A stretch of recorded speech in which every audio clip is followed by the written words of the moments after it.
Welcome to Unfuck Your Legal Marketing, the show where we get brutally honest about marketing, business, and the messy middle of making it all work.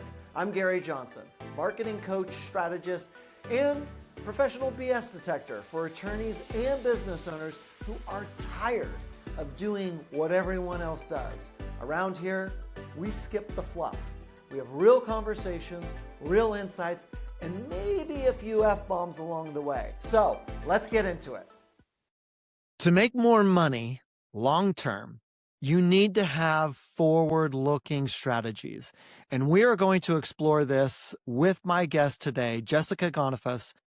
Jessica is a fractional CFO and founder of Silver Peak CPA. She helps attorneys use their financial statements as a strategic tool for growth, including, let's say, hiring, pricing, and very importantly, marketing, because marketing creates opportunity, finance determines sustainability, and growth requires both. So I'm so happy to welcome Jessica. Welcome to the show. Hey, Gary, glad to be here. And I'm excited to talk about marketing and how it fits in with finances, because it is probably one of the top two issues that I hear from our potential clients. They almost always tell me, I think I'm spending too much money on office supplies, which is funny to me. And the second one is marketing. I have no idea where my marketing money is going. I feel like I'm spending a lot and I have no idea what's going on with it. Yeah. I'm excited to be here and give any tips and wisdom that I possibly can. Awesome. All right. Well, so let's jump into it. A lot of firm owners treat marketing and finance in two separate worlds, right? And they're like, oh, this is one thing, and our marketing is one thing, and our financing is completely different. Why do you find that that is such a risky approach of looking at things? Well, typically in professional service firms and law firms, we have two large expenses. The first one is staff. We're almost always spending most of our money on staff. And the second one is marketing. And you have to know where those dollars are going and the ROI they're giving you. You are spending a lot of money depending on your firm type. Of course, we have all ranges of spend, but it's a huge expense for us and it can go sideways really quickly. And if we feel like we're not making enough money, we're not taking enough money for ourselves out of the firm, that's one of the places we have to look at, right? We have to look at all those. And marketing can be the sexy thing to spend money on, right? Like we love to tell our friends, oh, I'm running paid Facebook ads and we're getting so many clients for paid Facebook ads. But how much money are you spending on it? And how many clients are you actually getting, right? So we love to brag about marketing. We love to brag about our revenue. But at the end of the day, how much money are we actually making? So it's a huge, huge piece of our budget and of where our resources go. Yeah. And it's so true because I agree. Revenue is so sexy. As somebody had said it is a ego metrics. Yeah. Because we're like, and I'll never forget, I had a really good fraternity brother of my good friend, and I was catching up with him, and it had been a long time.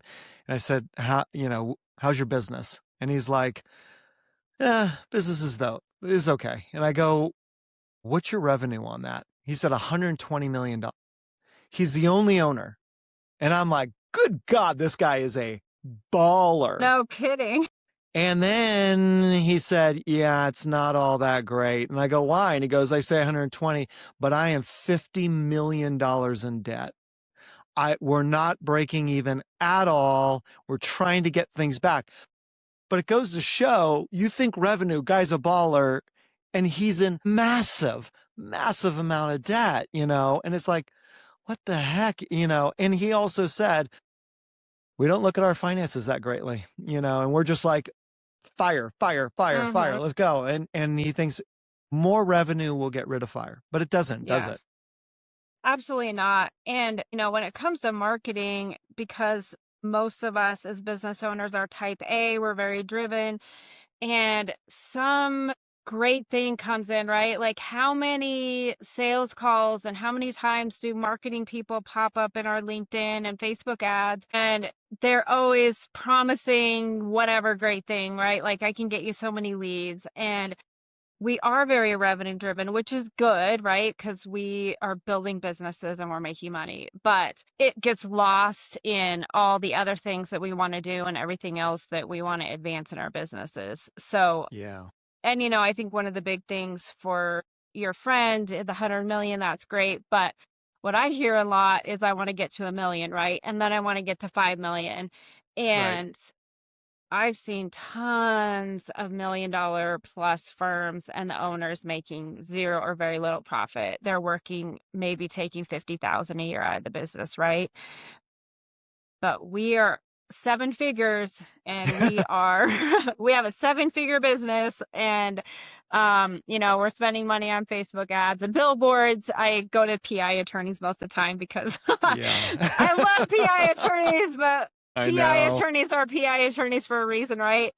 Yeah. But we have the billboards, we have all the TV commercials and all the things, but we are running at a zero profit margin. So Unbelievable.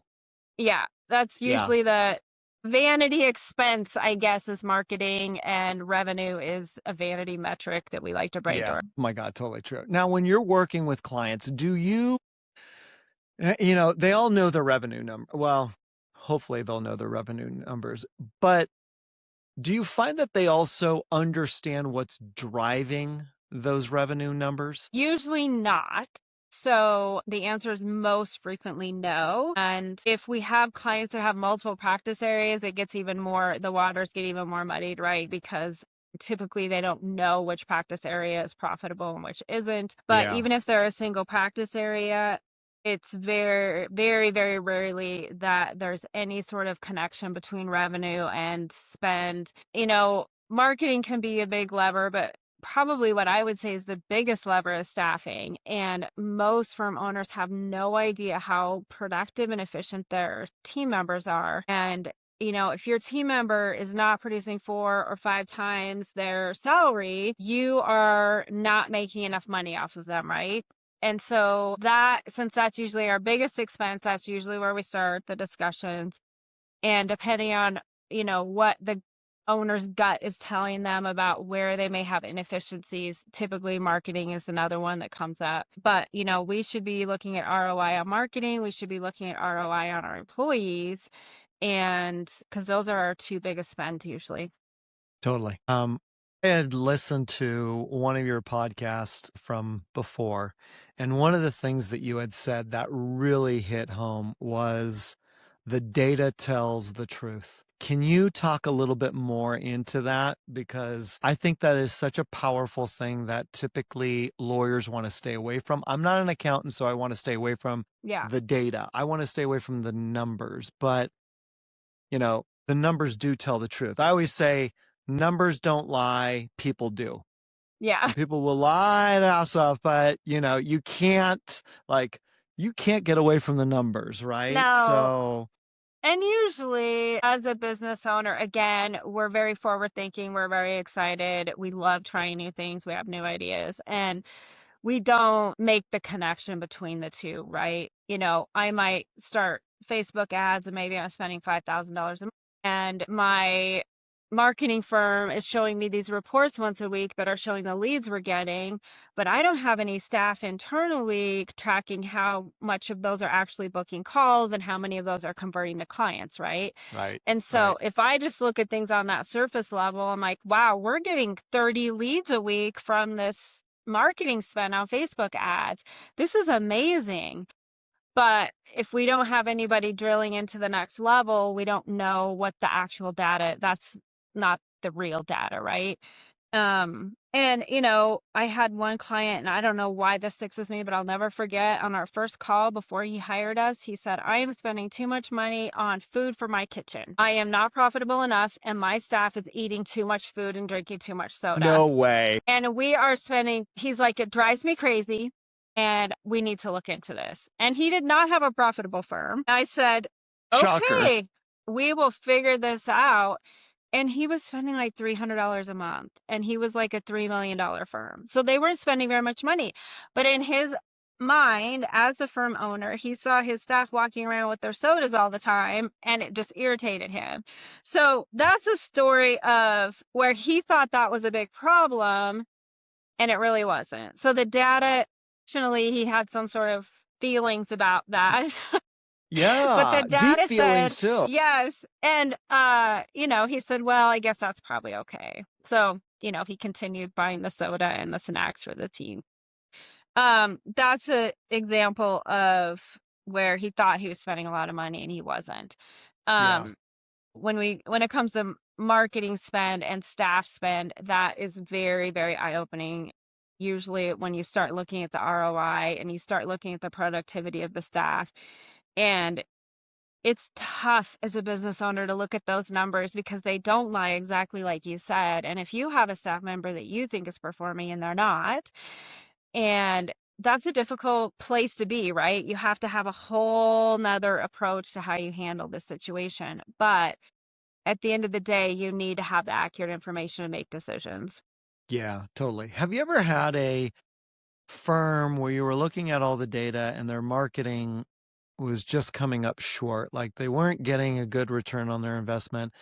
And because they finally looked at the numbers, they made a change on what they were doing marketing wise because they're like, we thought because we're spending this and we're getting this, but actually we're getting a ton of business from over here, not from this, because now we're actually looking at the data. Have you ever had a situation like that where they're like, we need to cut this marketing agency off or we need to do something different? Yeah, absolutely. That happens all the time. When we start digging into the details and looking at the ROI and how the marketing is going. I've also had the case where we had a client who had one marketing agency handling mostly everything, and he had told them a budget monthly, and they just kept exceeding it, exceeding it, exceeding it. There was zero accountability there. And I said, hey, I'm your fractional CFO, and you can't keep doing this or you will have no money. If we're going to be profitable, we need to know that if we're putting an extra 5,000 in, we're getting an extra, 50,000 or whatever the metric is out of it. And he had those conversations. Now he was able to push back on me and say, well, I have a fractional CFO now, and she said this is what I have to do. So that took some of the pressure off of him, right? Because sometimes we want to be the nice guy with our vendors. Right. And they were doing a good job. It's not that they weren't, but it was sort of this open checkbook. And wow, how powerful has that been for him? That's been about a year ago that we had the conversation. He has established more boundaries with the agency. The agency has stepped up even more for him, and they have really tightened up their entire working relationship with him. And he's seeing profit in his firm now. He's seeing a much more profitable firm, and it's really impacted his mindset of the way he runs his business. And he's the type of guy that doesn't really like having confrontational conversations with folks. And he's had a long-term partnership with this agency, but it really has changed the trajectory of his firm by having that conversation and setting those boundaries. So we set boundaries within our budgeting process that he was then able to push forward and move forward with his vendors as well. I love that. And then anybody who's listening, I mean, just hit on two things. One is you look at your numbers, you're going to make more confident decisions, but also you're going to understand how to hold people accountable, because I don't care who's running your marketing campaigns. If they're not getting the ROI, you need to have just a conversation with them. What are you going to do to change Yeah. in order to get it? Because like you had said, you got these boundaries, and I see too many times, let's just call it poor marketing agencies, take advantage of people who are not looking at the numbers, and they just go, yeah, we should spend. And you're like, okay, hold on, pause. What's our expected return? Now, nobody can guarantee that, and by the way, if there's any marketing agencies that you might be working with that say, oh my God, we'll guarantee this, run for the hills. Absolutely run for the hills, because there's so many different components to getting a client that they only control one thing, Yes. which is get the phone to ring. However, there needs to be quality to that. There needs to be quantity to that. And if we spend X, we should expect Y. And if we don't get Y, then we need to ask the question, why? Why are we not getting this, and what can we change? But that accountability that you hit on, I think, is such a thing that we're afraid of doing with some of our vendors, especially the ones that are really impacting our revenue. Don't want to piss them off. Yeah, you shouldn't think that you're going to piss them off, right? You think Right. that you should have a professional conversation. I'm paying you. You give me, like, there is this exchange of value between the two. But if one is giving all the value, i.e., I'm paying you, and you're not getting any, I'm not getting any value from that, Right. that's a really bad situation. Well, and it's one of the surprising things to me is when we go through the expenses and we look at the marketing budget, and let's say it looks high to me, right? The first question I ask is, oh, well, what reports are you getting from the marketing agency? You know, how, and they're like, I'm not getting any reports. And that right there, then they're like, oh, yeah, okay. I guess God, I I need to be cringe when sending you an say that. email after this call, but it happens 9 out of 10 times. So Yeah. yeah, I'm not getting any reports. So, or, you know, I'm getting them, I'm not reading them, or, you know, that sort of things. Yeah. Yeah. That's Or I don't know what usually, they mean. yes, yes. It's a Step horrible one. 1, are you getting Yeah. reports? Step 2, are you reading them?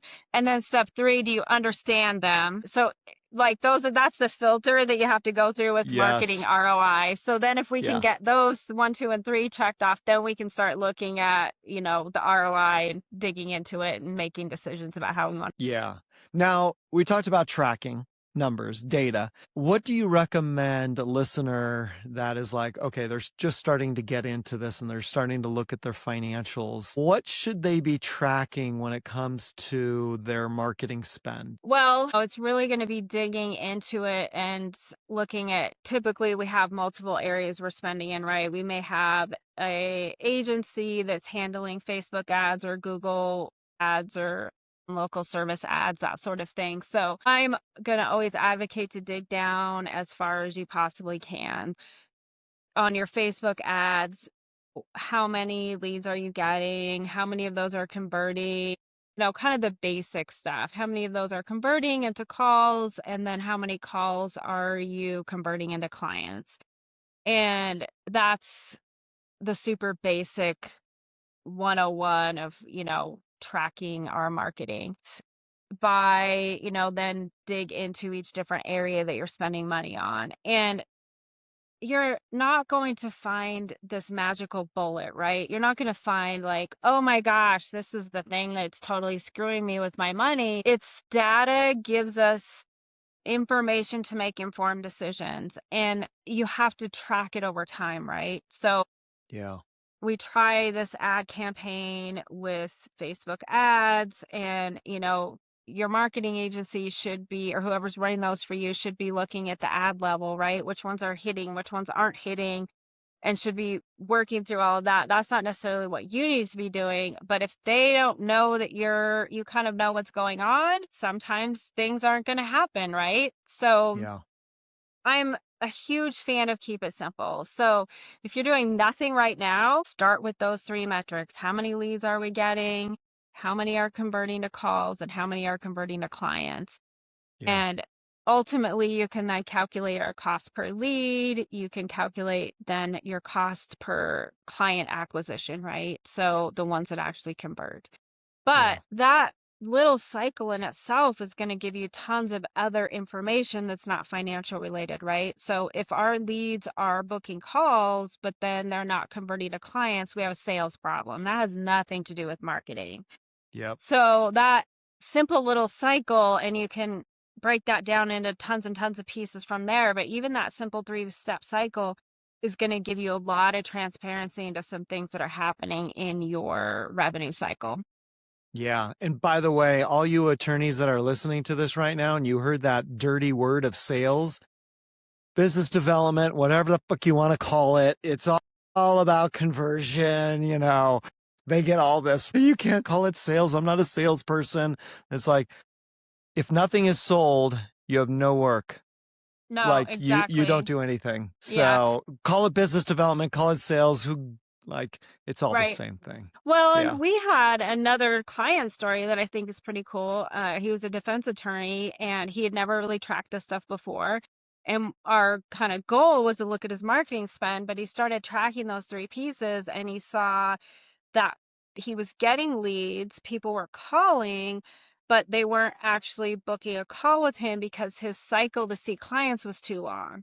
So they would call the office and say, "Hey, I want to talk to John Doe, the attorney," but his calendar was booked and it took them a week to get in with him. Well, he did a lot of DUI defense and they're not going to wait a week to talk to you. And so once that was brought to the forefront of an issue, then he changed his scheduling processes and then he was able to get those calls on his calendar faster. So, our goal was to look at his marketing spend return, but we figured out some sales process things that needed fixed. So there's always something underneath there, right? There's multiple things that we can accomplish by knowing our numbers, knowing our data.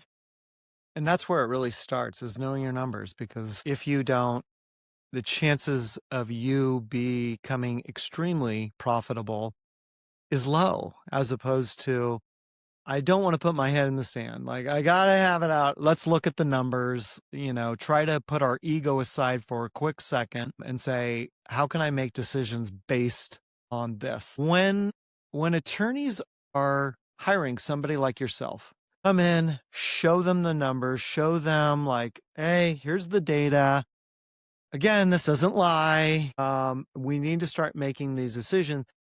When they're hiring somebody like you, are there certain questions that they need to ask, whether it's a accounting firm or it's a fractional CFO or just a professional who's coming in, so that they can understand this person gets my business and they can help me achieve what I want? Are there certain things that they need to do to vet those people out so they'll give them the right information like you're talking about? One of the things that comes to mind, top of mind, actually, as you're asking me that, and this is not typically where a lawyer and accountant is going to go, but I think a lot of it is fit. So Yeah. you have to be, we could do whole episodes on money mindset and money issues and all those things, but you have to have somebody that you feel comfortable being open and transparent with about the situation, right? And that's not even just the situation today, but it could be the situation in 6 months. So just talked to a lawyer friend and he said, you know what? Last year I went through a divorce and my finances were a mess. It was a dumpster Yeah. fire. And when your personal finances get out of alignment as a business owner, it's difficult for it not Mm, to leak into the business somehow, right? And yeah. he said, I had to talk to my fractional CFO weekly. That's the only way we got through this. Wow. And, he had to take out some loans, but he wanted some strategy help there and he needed that piece. So Mm, it has to be somebody there's a fit and you feel comfortable having conversations, right? And I have to feel comfortable with you as a client that I can say to you, I don't think that is maybe the best direction for us to go right now. Or I need to feel comfortable that I can challenge your assumptions a little bit, right? And that yeah. you're not going to tear my head off. So Yeah. I would say you have to like the person and you have to like Mm, talking to them because we're going to talk a lot. We're going to yeah. talk about uncomfortable things. I had one client say it was him and his wife run the firm, and he said, I feel like I'm in marriage counseling. And I said, well, no, we are not going to go there. But the amount of money your law firm makes impacts what happens at home. Right. So it impacts the legacy that you're building for your Yeah. family. And in this case, I think two of his four kids are going to be lawyers and he is setting up the firm for them. And so the decisions that he's making today in this law firm are impacting his family tree for generations. We have to have some uncomfortable conversations, right? Yeah. We've had other situations where solos have been interested in bringing in partners, and you have to have a financially well-run firm because you don't want to bring somebody else into your dumpster fire, right? And if things aren't solid, we both need to have that relationship where we can have that conversation and really figure out how to fix things moving forward. I Yeah. like to say there's nothing I haven't seen. There's nothing that shocks me. I don't care what your situation is. I've seen it. And not to try to discount it, but at some point it's another number for me and it's another problem for us to fix. So there's no emotions tied to it with me. I'm here to help you move forward, right? So whatever it is that's happening or has happened, okay, give me the background, but we're going to figure out how to fix it and move forward. And Yeah. that, a lot of that plays into the money mindset piece. And I think you hit it so right on the head. The fit. Do you get along with them? Do you like them? Because they're divulging a lot of very intimate information. I mean, Yep. finances are intimate. I mean, Yes. in our society, it is what a lot of us put our self-worth into. Yes. And if we're not profitable and then we're like, Jessica, I really don't want you to think I'm less than. Yeah. I make it seem like I'm making a gazillion dollars, but I'm broke, Yeah. and like for anybody who's listening, like put that aside for a quick second, because you need an advocate who one understands the numbers and then two can help you make those. And one of the things that I've noticed in our conversation here is you constantly say we, and I love that because you're like a quasi partner with them, right? And the thing that I love about that is because you care so much about it and helping them get so that they can achieve the goals that they want. We need partners like that. That is like, yeah, but it also, I'm sure, allows you to be able to push back, to have a really uncomfortable conversation and Yeah. saying, you keep making the same mistake again and again, and you're expecting a different result. That's called insanity. Stop spending on, we're Yeah. not getting it. You need to fire those people. We've had Yes. those conversations, but that's we're in this together, as opposed to, I don't know, your firm, you figure it out. I'll give you the numbers. Not my Yeah. issue if you're going to go down in flames. And you're going, no, no, no, no, no, no, no, no, no, no, no. We're in this together. Let me, because you've seen it all. Your experience has been, I've seen people make the same mistake. Let me share that with you so that you're not making that same mistake and moving them forward. That Yeah. is profitable like there's no tomorrow. I thought you were going to give me a totally different answer instead of it's a good fit. And I'm like, that's genius. Fuck. Like, Well, okay, like she's got it. so number two, I would say, is be very aware of fractional CFOs that tell you, I can fix all your problems if we use this formula. Like, you're going to have to reduce your staff to 1/3 of your revenue, period. I have seen fractional CFOs do that, and it has nearly obliterated businesses. And now I do think that we need to have benchmarks, right? We need to be looking at and we need to have goals. But my philosophy is usually, unless you have a massive dumpster fire in your business, you don't need to blow it up, right? If you think you're not as profitable as you want to be, you're not making as much money as you want to be, maybe your staff isn't producing to where they need to be. Yeah, we might need to fire some people, but we can turn this ship over a couple years and still get you to where you need to be without, taking a shotgun approach to handling the situation. Yeah. So that would be sort of my second piece to think about. Saw one of my competitors advertise that we will increase your profit by 10% in 6 months or you get your money back. And I thought that I can do that. I can have a call with any business today and tell you how to reduce your expenses by 10%. Big deal. I can Yeah. do Yeah. that. But Yeah. is that the best thing for that business? Like, is that the Right. best thing for those employees and for that firm owner? And Oh, is that's a good that point. just a blanket answer to the problem? It just really made me cringe. And so, we're financial people. I can tell you to cut anything I want to tell you to cut, but is that in alignment with your values and your vision and where you want to take your business and the life you want to lead at work and outside of work? Yeah.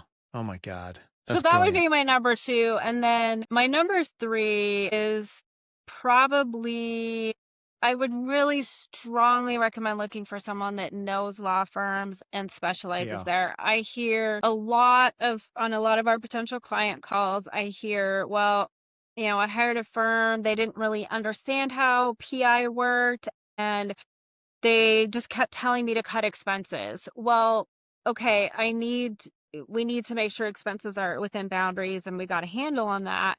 But like I just said, anybody can tell you to cut expenses. But in a PI firm, one of the things this one gal told me was they were freaking out about our revenue variances every month. And that's just how it is in PI, right? So we know it's up and down, and Yeah. the gold standard is to get it steady, but that is the gold standard. Right. We have to plan and forecast surrounding that sort of ups and downs that we just have in the industry. So I think having somebody that works with law firms, knows law firms, and really understands the issues that you face as a professional service provider, as a solo business owner, or, a couple partners, and just the challenges that we have in this sort of industry. Yeah, it's so true. I mean, they're quasi unicorns out there because they have different things, like they have trust, Yes. the same kind of trust that we're thinking of, like most people are thinking of, but lawyers know what they are, and they are sacred, they're protected, and there's a lot of times that people do unethical things with that money and that trust, and they're manipulating the financials in such a way to be able to line their pockets, but it starts to become a Ponzi scheme. They're Yeah. taking from this and they're putting it in here and they're moving it around and delaying, and it's like, yeah, that could be a disaster, and I agree with you. There's certain occupations where you really need to know somebody who specializes in that because they are a little different. Yeah. So one of the things that I love about what I do is the fact that I get some competitors that are like, "Oh yeah, we can guarantee stuff." And you're like, I know. "Yeah, way to get somebody disbarred really, really quickly," Well, that's true. Yeah. because you don't know their world, right? And you don't understand. You can't do that as an attorney. And there's a lot of things in the code of ethics that prevent them from doing a lot of the marketing and financial aspects. You can do this, you can't do Yeah. that. And if you don't have an expert who really gets it, you could get yourself into a lot of trouble. And also when you have somebody like yourself that really gets it, they can really see things very, very quickly. Like, Yeah. got it. See that? Okay.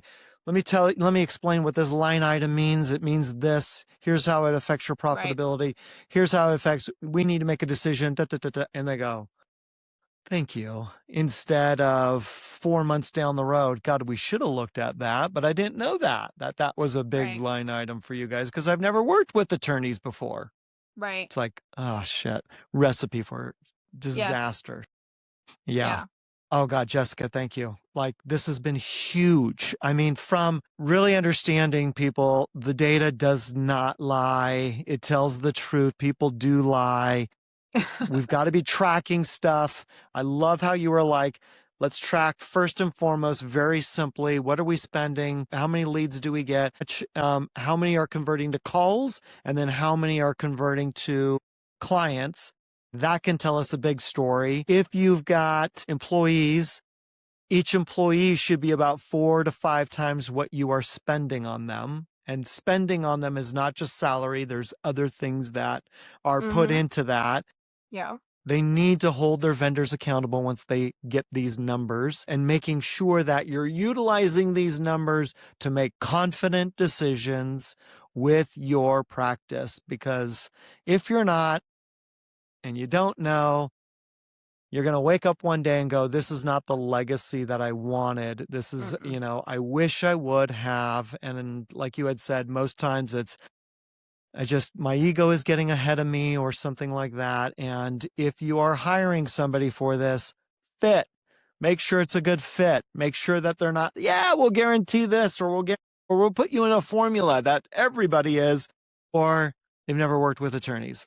Yeah. That's the best thing to be like, okay, then when we can look at our marketing spend, we can confidently say, we're doing the right things. We're moving. So we can spend even more money on it because we know we're going to get a great return on our investment because this stuff works. Right. And then obviously it works until it doesn't. So yes. constantly looking at the Plan numbers, B. right? We're always testing something else behind the scenes, but you know, we have our main thing, but then we're testing the next thing. Right, exactly. Yeah. So anybody that's listening, if you want to unfuck your legal marketing, do not put your head in the sand. Look at your freaking numbers, and if you don't have somebody, highly recommend Jessica. All of her contact information is going to be in the show notes. Look at that, contact her. She has got a fantastic reputation, which is the reason why I got her on this, because I know how brilliant she is. And I just thank you, Jessica. You're just amazing at what you do and what you do for the community. And you're an asset. You're a definite asset. And thank you. Thank you for spending the time to do this. Thanks for having me. I do frequently think that the more people I can help, and we've kind of started saying we make multimillionaires, the more multimillionaires we can help make, the more legacies we can set and just build our entire socioeconomic atmosphere. So I'm a tiny, tiny little piece in that, but I love it when my clients hit multi-million-dollar profitability, not just revenue. And I can say, I looked back through our book of business a few months ago and I was like, wow, this guy now is a multimillionaire in assets. This one's there. And that is super, super cool, super fun. Yeah. That's life-changing. Absolutely. So, it's generation changing, right? That's true. I wish I was a part of their family. I know. I'm putting out application. Like, can I apply to be adopted by you? Because you have a pretty amazing financial situation going on. Totally. So that's another thing is if you're one of those and you want either Jessica or I to be a family member, leave it to us. We're very open to that. Yes. We're taking opening our calendars for discussions. That's right. Anytime. So, all right. Well, Jessica, thank you. We'll talk soon. All right. That's it for today's episode of Unfuck Your Legal Marketing. If you got a spark of inspiration, learned something new, or at least got a good laugh, make sure to follow, rate, and share this with someone who needs to hear it. Thanks for hanging out with me. And remember, the best marketing is the one that actually sounds like you. See you next time.